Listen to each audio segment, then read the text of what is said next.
Isang kontrobersyal na isyong kinakarap ngayon ng administrasyon matapos kwestiyonin ng taong bayan ng umani 100 bilyong piso na halaga na ginastos ng Pangulo para sa kanyang selebrasyon ng kaarawan. Ito'y sa kabila ng kakulangan umano ng sapat na tulong mula sa gobyerno para sa mga nasalanta ng bagyo. Ayon sa mga kritiko, hindi makatarungan ng ganitong kalaking paggastos lalo na't libo-libong pamilya ang nawalan ng tirahan at kabuhayan dahil sa mga nagdaang kalamidad. Ilan sa mga nakaligtas ay nananatiling walang kuryente, malinis na tubig at mga pangunahing pangangailangan. Maraming mamamayan ang tatanong kung bakit hindi magamit ang pondong ito para sa mas agarang tugtugon sa mga nasalanta. Samantala, maring itinanggi ng Malacanang ang alegasyon ito at sinabing walang ginamit na pondo mula sa kaban ng bayan sa nasabing selebrasyon. Patuloy na naghihintay ang taong bayan ng mas malinaw na paliwanag mula sa pamahalaan habang umaasa na agad na mabibigyan ng kinaukulang tulong ang mga biktima ng bagyo. At yun ang balitang ating pakakatutukan. Ngunit bago ang lahat, siguraduhin mag-subscribe at hit ang notification bell para sa patuloy na pagtutok sa mga silip ng bagong balita sa tunay na boses ng masa.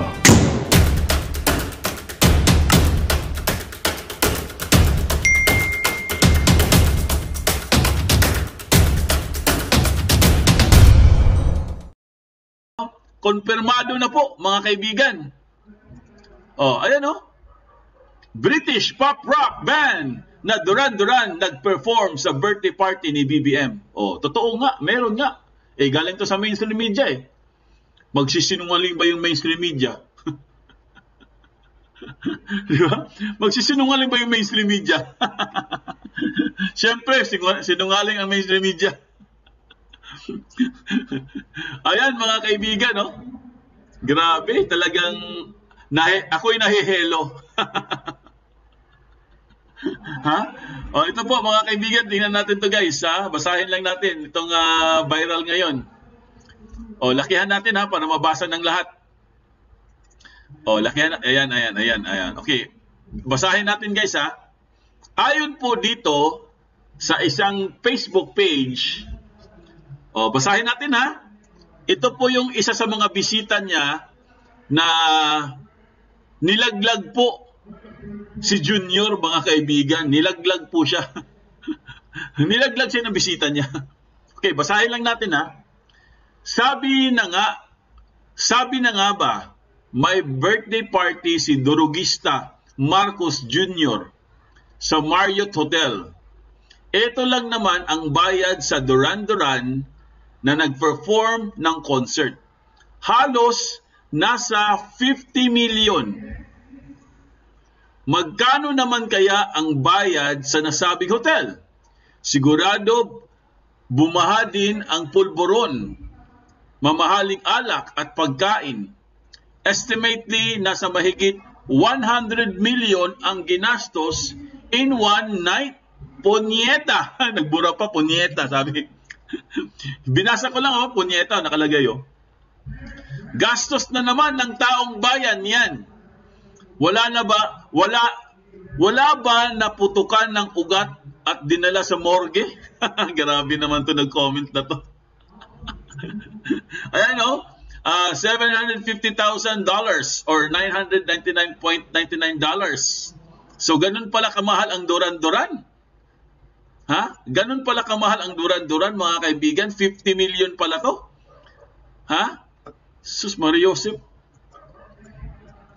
Ganun kamahal ang Duran Duran, mga kaibigan. Ano ang masasabi nyo dito? Hoy, gising! Pilipinas, gising! Okay, pag-usapan po natin ito real talk po tayo, mga kaibigan. Okay? Real talk po tayo. Unang-una, sabi ko nga sa inyo guys, kung pera nila yan, kung totoong pera nila yan, kung totoong galing sa bulsa nila yan, yung 100 million pesos, wala akong pakialam. Okay? Wala po akong pakialam. Sige, gastusin nyo pera nyo. Ubusin nyo kung gusto nyo. Magpakalasing kayo. Magpulburon kayo kung gusto nyo. Basta kailangan hindi pera ng bayan yan. Kasi kung pera ng bayan yan, dyan talaga tayo Kaya po marami pong nagagalit. Kasi sa totoo lang guys, ang dami na po talaga nilang pinakitang pagwawaldas po ng pera. Ang dami ng beses guys. Unang-una, yung mga fireworks po sa Malacanang. Kung natatandaan nyo, may fireworks sa Malacanang eh. Kung hindi ako nagkakamali, gabi-gabi po may fireworks dyan. Pero, ang latest na balita, tinigil na yata yung fireworks. Bakit po tinigil ang fireworks? Kasi nga nakikita po sa mga gilid-gilid ng Malacanang, kasi ang dami mga barong-barong dyan eh, ang dami mga informal settlers dyan eh. Nakikita po ng mga pobre nating mga kababayan or mga mararitang Pilipino, naghihirap sila, yung iba hindi kumakain, pero gabi-gabi nakikita nila ang Malacanang na may fireworks na nagkakahalaga yata, kung hindi ako nagkakamali, kalahating milyon yata yung fireworks na yun. No? Hindi pa ako sure ha. Kalahating milyon ang fireworks po mga kaibigan. Gabi-gabi yan. Kung hindi ako nagkakamali ha, i-correct nyo ako. Yun po ang latest dyan. Tinanggal po nila ang fireworks. Now, eto namang sa birthday na to guys. Ito talagang matindi na po ito mga kaibigan. Talagang sobra na po ito guys. Kasi kung totoong 100 million ang gastos siya sa birthday niya, isipin niyo mga kaibigan, nagtatalo sila sa budget po ng OVP or Office of the Vice President. Gusto nilang tanggalan ng budget ng Office of the Vice President. Di ba? In fact, tinapyasan nila. Ginawa na lang nila mga 700 million sa mahigit 2 billion na budget po ng Office of the Vice President. Nagiging 700 million na lang. So, kinaltasan po nila ng almost mga 3/4, no? Parang ganon. Pero, bakit po kayo ganon? Yung pera po ng OVP, guys, kitang-kita nyo naman kung paano nila ginamit. Kung paano nila ginamit or kung paano ginamit ng OVP ang kanilang budget para makatulong sa bayan. Like for example, libreng sakay, mga feeding, mga satellites po, no? Mga OVP satellites. Kasi kailangan ng mga ganun eh, kasi may mga lalawigan po ng mga malalayo na hindi na makakapunta ng Malacanang, hindi na makakapunta sa Maynila. So kaya po naglagay ng satellite ang ating mahal na Vice President. So kitang-kita talaga natin guys na hindi po winawaldas ang budget ng OVP. Ginamit po sa tama. Pero ngayon, napabalitaan natin, birthday party po, 100 million. Sus Mariosep. Paano nyo naman ipapaliwanag yan sa tao? Diyos mio naman. Paano ka nakagastos ng 100 million sa isang gabi lang? Concert? Private concert, mga kaibigan? Siyempre, sasabihin na naman sa atin yan, inggit lang tayo. O, pustahan pa tayo. Sasabihin na naman sa atin yan, inggit ka lang, Pudinet. O, di ba? Sasabihin yan, sigurado. Kasi nga, binabatikos natin yung 100 million niya na birthday party. Kasi, sino ba naman ang hindi po magagalit sa 100 million na ginastos sa birthday party? Real talk po guys. Di ba? Samantalang si Tatay Digong, mga kaibigan, si Tatay Digong po, nung nag-birthday siya, million din naman. Yung kay Tatay Digong guys, million din naman. Pero, ito po, ipakita ko sa inyo ha. I-compare natin ha. Ipakita natin yung kay Tatay Digong. Teka lang, asan na ba yun? Wait lang. Wait lang ha. Ipakita ko sa inyo yung kay Tatay Digong, mga kaibigan. Para ma-compare natin sa kanila. Kasi mga mayayabang to mga to no? Ito lang ha. Wait lang ha. Ipakita ko yung kay Tatay Digong. Kung magkano po ang ginastos. Para makita talaga ng lahat. Wait lang ha. Hanapin lang natin dito. Saan na ba yun?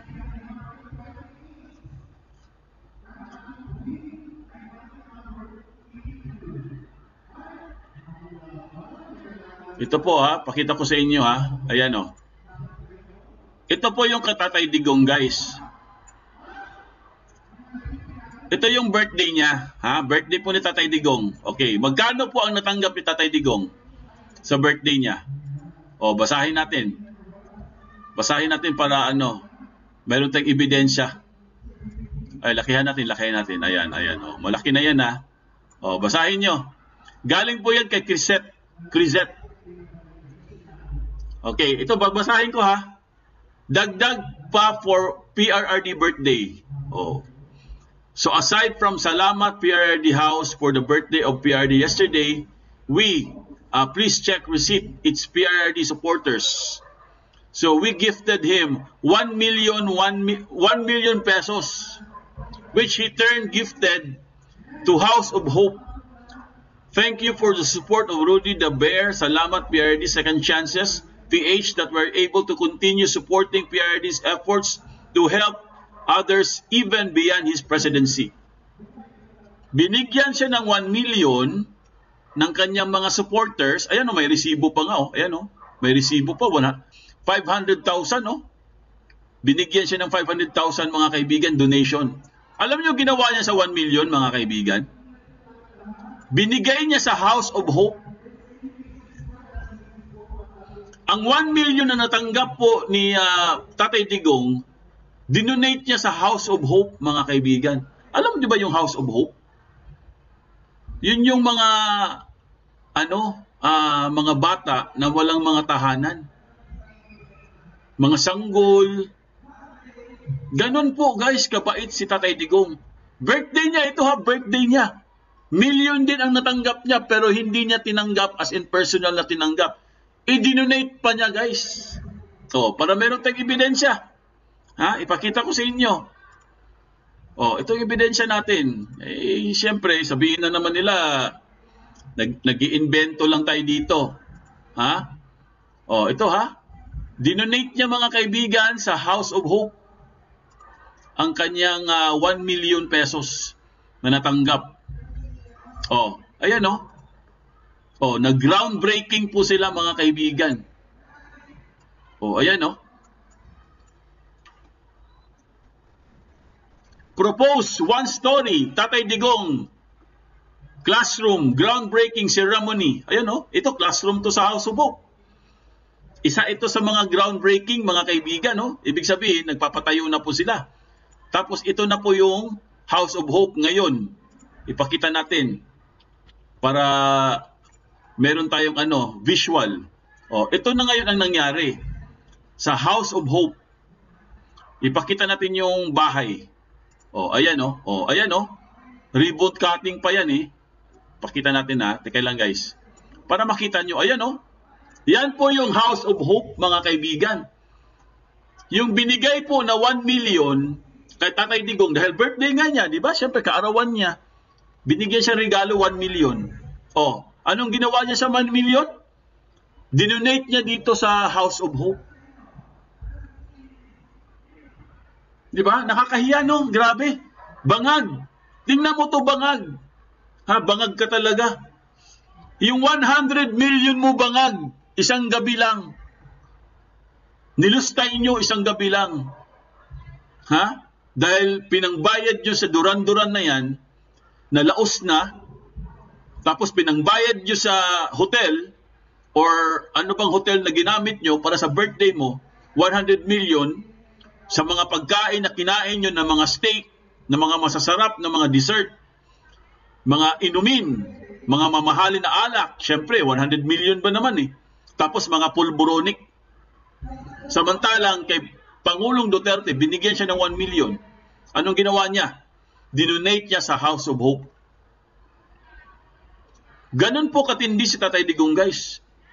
Talagang ako, wala akong pakialam kung sabihin nyo, wag daw natin i-compare. Wala akong pakialam. Kailangan natin i-compare. Dahil walang puso yung bangag na yan. Masyadong insensitive. Ewan ko kung bakit naging presidente ka pa. Di ba? Hindi tama yun Tama ba yun? 100 million birthday mo lang? Sasabihin mo, regalo ng mga kaibigan mo? Ibig sabihin, anong klaseng mga kaibigan meron ka? Di ba? Tanong lang po namin, anong klaseng mga kaibigan meron ka? Bakit po niregaluhan ka nila ng isang duran-duran na nagkakahalaga ng 50 million pesos, kung hindi ako nagkakamali, na ginastusan nyo ng 100 million si Bangag sa kanyang kaarawan. Wala, sabi ko nga sa inyo guys, wala po akong pakialam kahit mag-celebrate pa siya kasi birthday niya yan. Sige, mag-celebrate ka, magpakasaya ka. Ang problema ko kasi dito guys, 100 million, saan nila kinuha yung pera? Di ba? Hindi nyo ba na-gets mga kaibigan? 100 million is 100 million po. Paano nyo winaldas dyan ng isang araw lamang? Samantalang si Tatay Digong, kinonvert niya, binigay niya as donation ang kanyang 1 million. At eto pa, alam mo ba ginawa ni Tatay Digong guys? Ito pa, ipakita ko sa inyo. Ibinili niya ng coaster yung donation para sa mga bata, para sa mga kids sa House of Hope. 'Di ba? Hindi kay kinikilabutan. Ayan oh. Oh, ayan oh. Ito oh. Binili niya ng coaster. Ayan oh, ayan oh. Oh. Oh. Andyan pa yung mukha ni Tatay Digong naka-drawing oh. Ayan oh. House of Hope. Kids. Kids of Hope. Ayan oh. Ang ginawa ni Tatay Digong, dinonate niya ang coaster. Kasi birthday niya. So napakasaya po. Ay, yung mga bata may coaster na.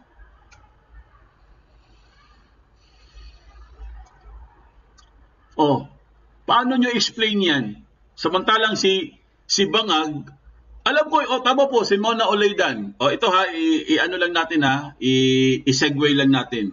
Sinabi po ni si Mona Oleydan guys, isa sa ating mga subscribers, sabi niya, Sir Fordinet, pumunta kami sa Malacanang dahil may pagkain sa mga sobrang daming tao ng daming nagutom. Dahil kinulang ang pagkain ng mga matatanda. 12 noon, nagpapila ng 4 p.m. nagpapasok. Ito ha, nagpakain po si Bangag. Oo, alam po, binuksan niya ang Malacanang, nagpakain siya. Pero, kunwari lang nagpakain siya. Kunwari lang yun guys. Dahil meron siyang 100 million na secret party. Kaya kayo, huwag kayong magpabudol. Huwag kayong magpabudol. Nagpakain siya sa mga mahihirap. Nagbigay siya ng mga ayuda. Huwag kayong magpabudol mga kaibigan. Dahil yung mga ayuda na yan, o yung mga pinapakita niya na nagpapakain siya sa mga bata, kunwari lang yan mga kaibigan. Budol yan.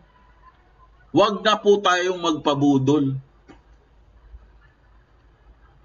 Tapos, sasabihin niya, 100 million, ginastos ng kanyang mga friends, kasi nga birthday niya. Sus, Mali Joseph. Lokohin mo yung lolo mong panot. Diba? So, ang question lang talaga dito, ang pinaka-question lang talaga ito, dapat po questionin to ha, dapat talaga. 100 million yan, saan galing yan? Saan galing yung 100 million na yan? Baka galing yan sa loto. Baka galing yan sa loto, ha? Di ba? So, i-compare nyo. Kayo na pong balang humusga, ha? Si Tatay Digong po, imbis na magpakain or bumili ng mga mamahaling gamit para sa birthday niya, hindi po niya ginawa yun ni Tatay Digong, guys. Dahil si Tatay Digong po, isa lang po ang kanyang isa lang po ang kanyang sa buhay pinaka gusto sa buhay makatulong sa kapwa. Hindi niya kailangan ng magagarang relo, hindi niya kailangan ng magagandang kotse o sasakyan. Basta magserbisyo po siya mga kaibigan. Tingnan mo, dinigyan niya ng coaster ang mga bata. Hindi ba kayo kikilabutan yan? Di ba nakakahiya, no? Nakakahiya po kayo. Ha? Kung sino man yung nag-organize ng birthday na yan, na nagkakahalaga ng 100 million, ha? Sana makidlatan kayo, nakakahiya kayo. nakakahiya kayo sa bayan. Hindi nyo malang naisip. Di ba? Hindi nyo malang naisip na 100 million, napakalaking pera niya, no? Pero ito lang sasabihin ko sa inyo guys, ha? Wala pa naman tayong confirmation. Sana po hindi totoo yan, ha? Kasi kung totoo yan, kailangan pong imbestigahan yan. Kailangan talagang imbestigahan yan. Kasi wala pa. Sino ba? May nabalitaan na ba kayong nag-birthday party ng 100 million guys? Meron na ba kayong nabalitaan? Ha? Siguro sa ibang lugar, no? Sa mga prince, sa mga hari, siguro baka sobra pa sa 100 million ng birthday nila. Pero sa Pilipinas po, sa gitna ng kahirapan, sa gitna ng gulo na nangyayari sa Pilipinas, nakuha niyo pang gumastos ng 100 million para lang sa isang secret free concert galing po sa Duran Duran. Sus Mario Joseph. Free concert pero ang bayad 50 million. Oh, tama po. Kahit ano pong batikos natin. Kahit anong batikos natin, marami din kung ang dami din yan defender Ewan ko ba sa mga ibang mga defender niya, natutuwa pa sila na bayad kasi sila Fudinet, nalampasan natin ang pahirap nila sa nalampasan na natin Jacob Torres. Ewan ko yung ibang mga supporters niya, yung mga defenders niya guys, ewan ko kung paano nila nasisikmura yan, no? Paano nila natatanggap na si Bangag po ay gumastos ng 100 million. Okay, sige, ito na lang. Baguhin natin yung kwento. Sige, kunwari, hindi si Bangag ang gumastos niyan. Okay? Ipagpalagay na lang natin mga kaibigan.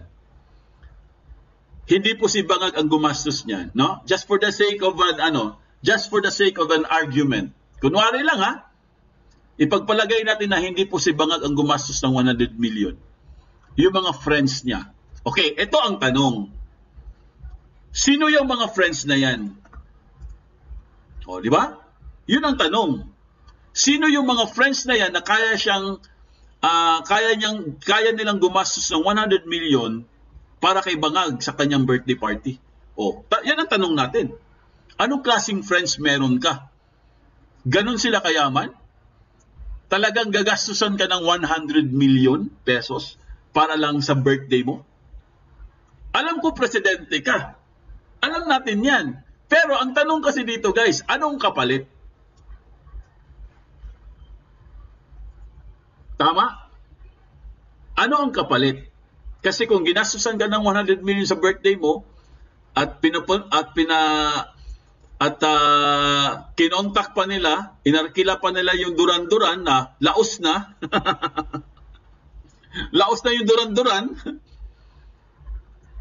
Oh, ang tanong, ano kaya ang kapalit? What is the real score here, no?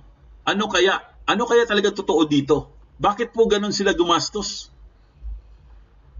Once again, sinabi ko ha, wala po akong pakialam ha, birthday niya yun. Sige, birthday mo, sige, magsaya ka.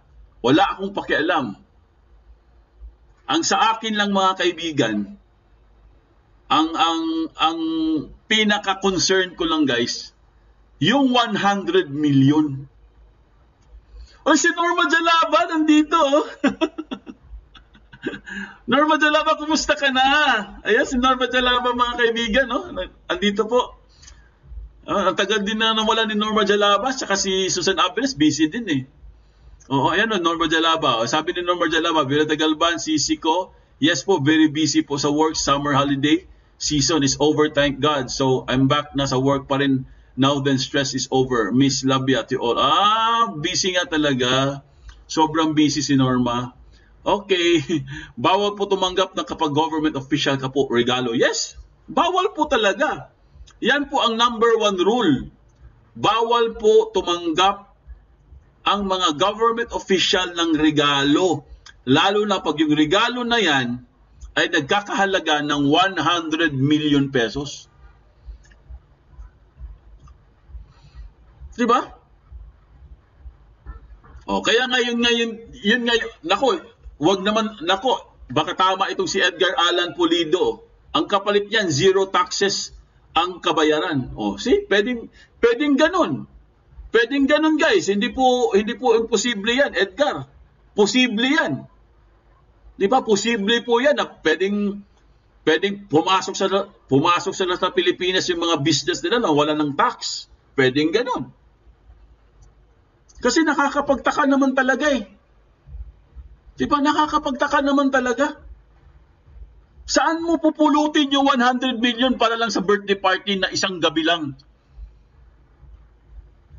Ipasok nyo nga sa kayong mga defender, kayong mga supporter ni Bangag, ipasok nyo nga sa ulo nyo. Kung talagang okay ba yung 100 million sa inyo na ginastos lang isang gabi? Napaka-insensitive nyo naman kung tatanggapin nyo lang. Dapat naman, batikusin nyo rin. Di ba? Batikusin nyo rin yung bangag nyo, yung amo nyong bangag, batikusin nyo rin. Kasi hindi na po tama yan eh. Kahit saan mo tingnan anggulo, hindi po tama yan. 100 million? Sus, grabe kayo. Sana nga, kidlatan nga kayo.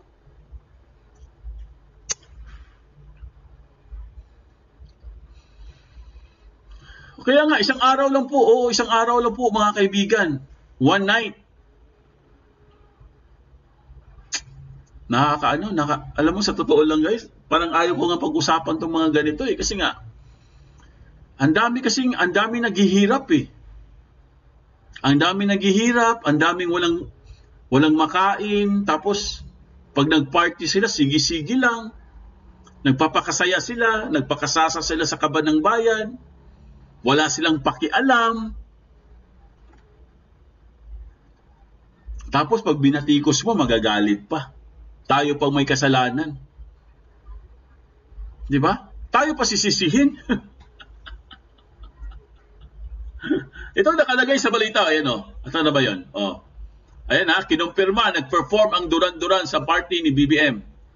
Regalo lang ng old friends. Dito ako naasar eh. Ito, pakita ko sa inyo guys. Pakita ko sa inyo. Ito talaga yung nakakaasar eh. Pinaka nakakaasar eh. Asa na ba yun? Wait lang ha. Wait lang guys, pakita ko sa inyo. Yung headline ng ano bang news to? Balita? Ito basahin nyo. Ito nakakaasar ha, basahin natin ha. PCO or Presidential Communication. Kinumpirmang nag-perform ang Duran-Duran sa party ni PBBM. Pero, may pero pa daw ha, may pero pa siya Pero, regalo lang ng old friends. Lulukuhin pa tayo no? Regalo lang ng old friends? Sige, sabihin natin, regalo nga ng old friends. Same lang din, pareho lang din naman yung explanation ko kanina. Sige, regalo nga ng old friends mo, regalo ng mga kaibigan mo. Wala kaming pakialam. Ang tanong namin, kung talagang 100 million ang ginastos nyo dyan, in just one night, mag-explain kayo saan galing ang pera. Bakit meron kayong Duran-Duran na 50 million pesos? Hindi masama magtanong dahil official po yan. Pinakamataas na official yan sa bayan. Kung wala si Bangag dyan, hindi naman kami magtatanong eh. Di ba guys, no? Kung wala naman si Bangag dyan, hindi naman tayo magtatanong eh. Bakit naman tayo magtatanong eh? Pera, bahala sila sa buhay nila, ubusin nila pera nila. Kaso lang, andyan po si Bangag. Yun yung kinakatakutan namin. Doon kami nagagalit. Bakit ganun? Ang laki ng pera, 100 million. Yun lang naman. Yun lang po, hanggang doon lang po yung tanong namin. Na sana po i-address naman. Sana naman, pakinggan naman yung tanong natin.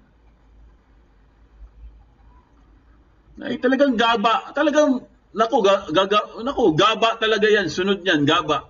Magabaan yun yung animal. Magabaan yun po. Sigurado. Di ba? Gaba yun na, sigurado. Paano nyo i-explain yan? Wala maka-explain. Dahil hindi naman nila kayang explain ang 100 million eh.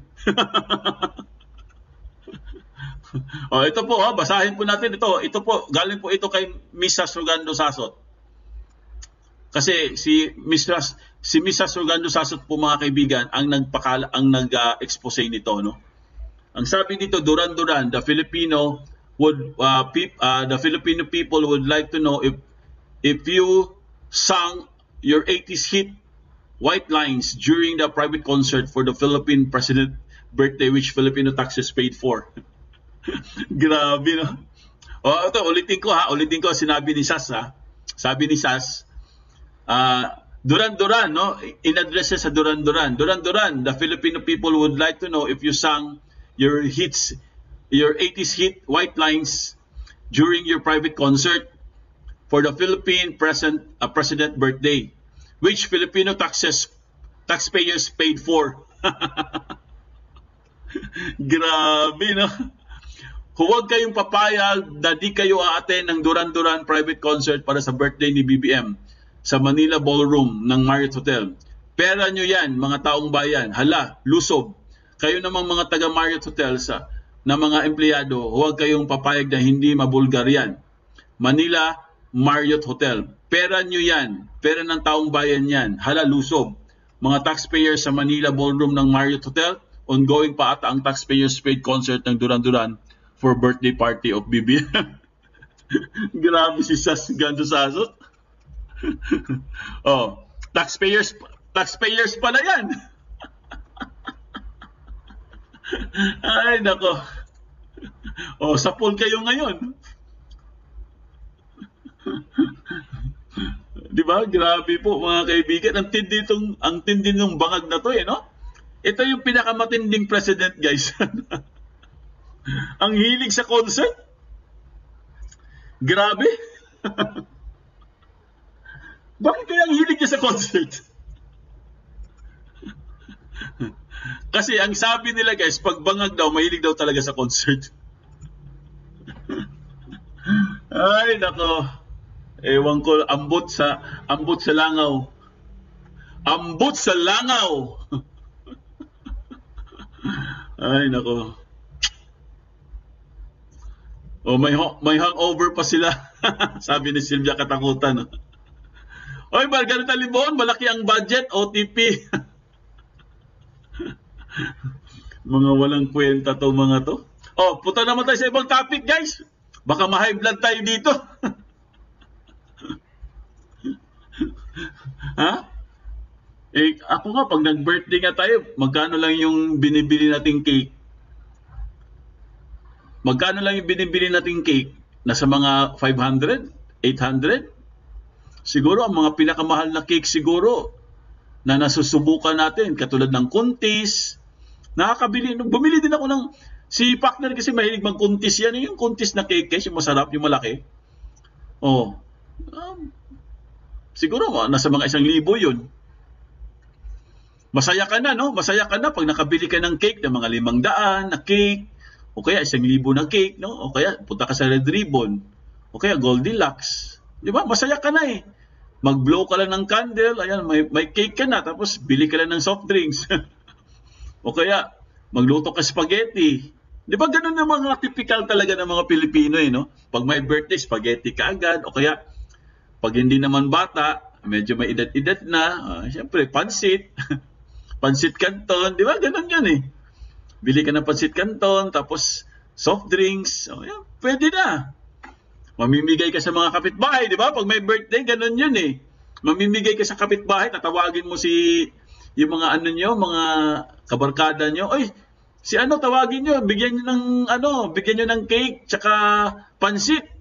O kaya lumpia, di ba? Ganun yun eh. Pero hindi 100 million. Sus Maria Joseph. Magbi-birthday ka, 100 million? Samantalang ikaw ang president ng Pilipinas, na kaya mong, kumbaga kinaya mo yun, di ba? Hindi ka na konsensya, presidente ka ng Pilipinas. Hindi ka na konsensya.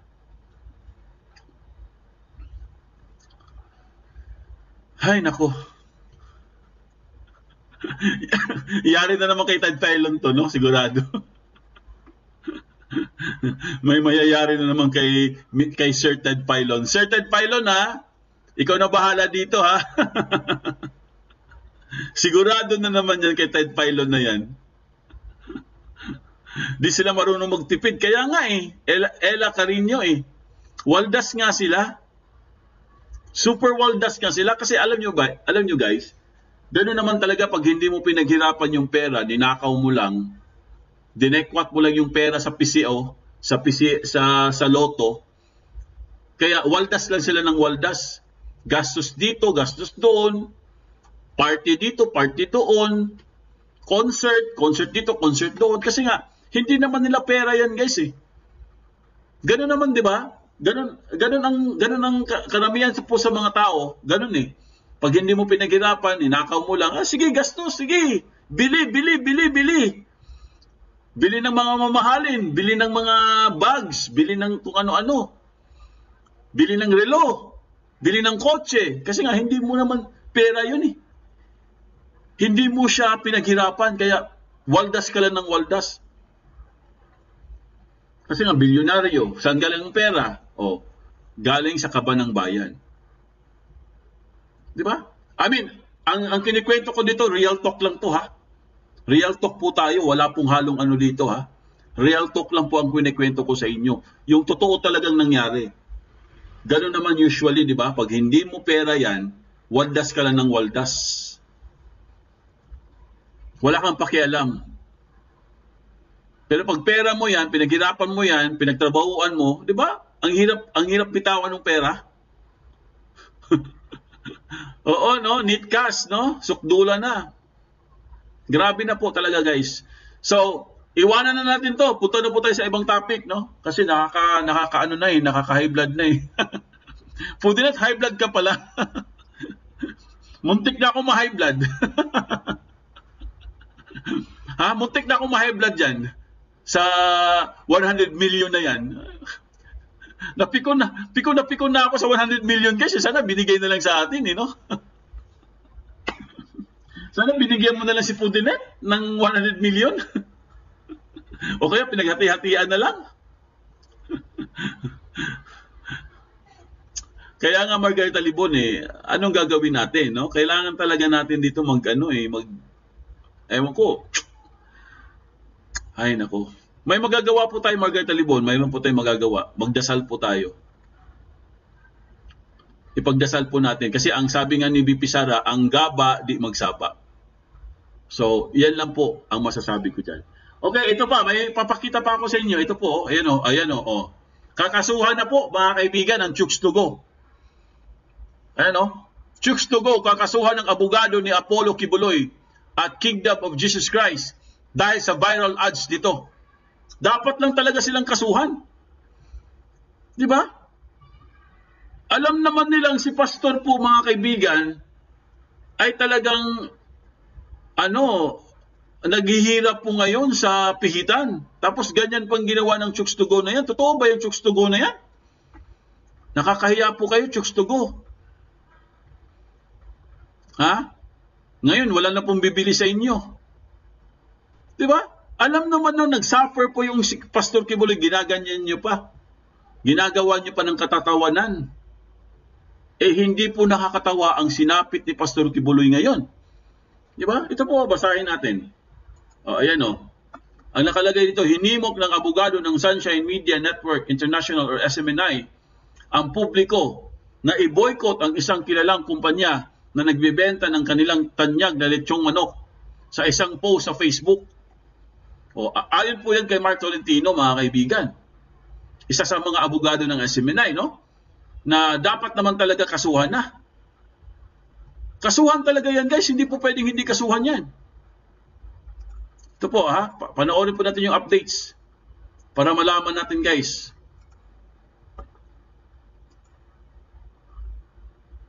Ba't sumakay sila sa kalungkutan, sa injustice sa isang tao para gamitin para magkakwarta, para gamitin to advertise yung kanilang manok. So that is really unfair, illegal, unethical, irresponsible. Nakikisawsaw pa kasi. Nakikisawsaw pa kasi yung Chokes to Go na yan eh. Ayaw na lang manahimik eh. Di ba? Magbenta na lang kayo ng manok. Nakikisawsaw pa kayo eh. Attorney, dito tayo sa nag-viral na post niyo po kung saan kasama kayo sa mga nanawagan na i-boycott itong isang anong tawag nito? Lechon manok. Lechon manok. No, na itago natin sa pangalang Chokes to Go. Okay. At sinabi mo nga sa post mo, irresponsible and unethical advertisement, okay, and considered as a cybercrime. Maaari niyo po bang maipaliwanag kung ano ba ang posibleng mga paglabag na nakikita niyo po? Kasi as of ngayon, umabot na ito sa 15,000 shares ang inyo pong naging post, and dinilit naman ito ng Chokes to Go. Pero nakita natin na sinamantala nila yung kung ano yung trending, layout lang yung kanilang puhunan, pero meron silang nasagasaan. Tama. Considering na isang church leader itong si Pastor Apollo. Ang ginagawa kasi ng Chokes to Go, number one, unethical and irresponsible advertisement yan. Kasi sumakay sila sa isang tao na nakakulong. Naging masaya sila, ginamit nila ang kalungkutan ng isang tao. Nobody will be happy dahil na-deprive yung kanyang right to liberty. Yes. Lalo na pag inosente siya. Tapos itong Chokes to Go, sumakay. So that is very irresponsible, that is very unethical sa mga as a brand. So dapat nanawagan po tayo na i-boycott dapat ito, except pag humingi sila ng tawad. Ang pag-delete nila, Magandang balita ang hatid namin sa inyo ngayong araw. Sa pagtatapos ng aming balitaan, nagbigay kami ng mga mahalagang impormasyon. Maraming salamat sa pagtutok at pagsuporta sa aming programa. Huwag kalimutang manatili sa mga susunod na araw para sa mga bagong balita at mga kwento na dapat nating abangan. Mula sa Boses ng Masa, magandang araw, Pilipinas!